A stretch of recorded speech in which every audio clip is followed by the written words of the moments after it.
કથનમાં પ્રથમ નંબર તાલુકા લેવલે અને જિલ્લામાં પાર્ટિસિપેટ ભાગીદાર.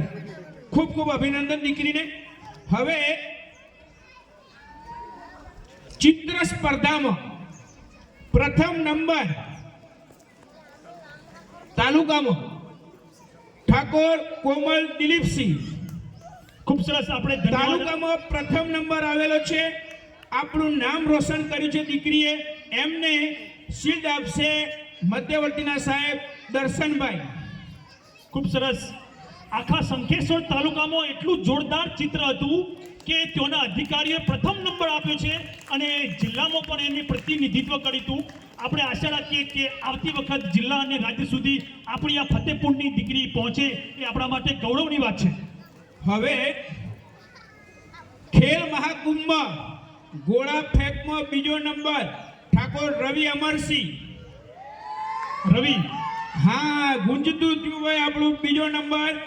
એમને ઇનામ હાઈસ્કૂલના સાહેબ રામી સાહેબ આપે છે 100 રૂપિયા.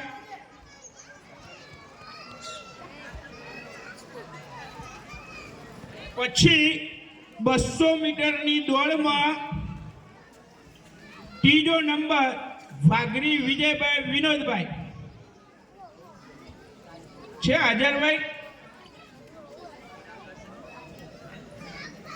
તાલીઓ પાડીએ ભાઈ. બીજો નંબર આવ્યો છે. ત્યારબાદ કાવ્ય પઠન. બરાબર, અહીંયા કવિતાના સર્જન પણ બેઠા છે.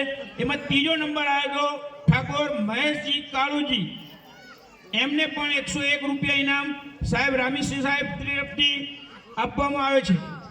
આપણે આ તેજસ્વી તાલા છે આપણા ફતેપુરની ધરતીના, એટલે આપણે જોરદાર તાલીઓ કરીએ. કારણ કે ધીમે ધીમે સમાજની પ્રગતિ અને શિક્ષણ જેમ જેમ આવે છે તેમ આપણા વિચારો અને આપણા કાર્યો અને આપણી સિદ્ધિઓમાં પણ સતત વધારો થતો રહે છે. પરિવર્તન સંજયભાઈ થઈ રહ્યું છે. એટલે તો આપણે નામ આપવું પડ્યું કે હવે પરિવર્તનના પંથે ફતેપુર આપણું ગામ વહી ગયું છે. હવે આ કાર્યક્રમમાં ભાગ લીધેલા બાલવાટી અને ધોરણ 1 ના 5 બાળકો આવશે અને એમનું સન્માન ઠાકોર ગોવિંદજી રેવાજી, જે દરેક ભાગ લીધેલા દરેકને ઇનામ આપવાનું છે. આપણે અહીંયા પ્રતિક રૂપે ફક્ત 5 બાળકોને ઇનામ આપીએ છીએ. બાકીના ઇનામ એમને એમની સ્કૂલમાંથી મળી જશે. બરાબર, અહીંયા જે વસ્તુ આપે છે એ જ વસ્તુ આપવાનું છે.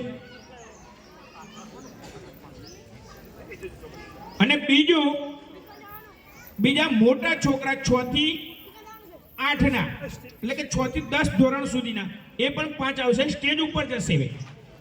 અને ઠાકોર ગોવિંદજી રેવાજી તરફથી આ દરેક બાળકને, ભાગ લીધેલા દરેક બાળકને ઇનામ આપવામાં આવે છે.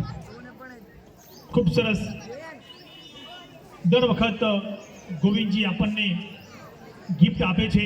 આ વખતે એમને એવું નક્કી કર્યું કે જેમને ભાગ લીધો હોય દરેકને આપણે એક ચોપડા પ્રતીક સ્વરૂપે અને સ્ટેશનરીની એક જે કીટ બનાવી છે એ કીટના પ્રતીક સ્વરૂપે આપણને દાન મળેલ છે.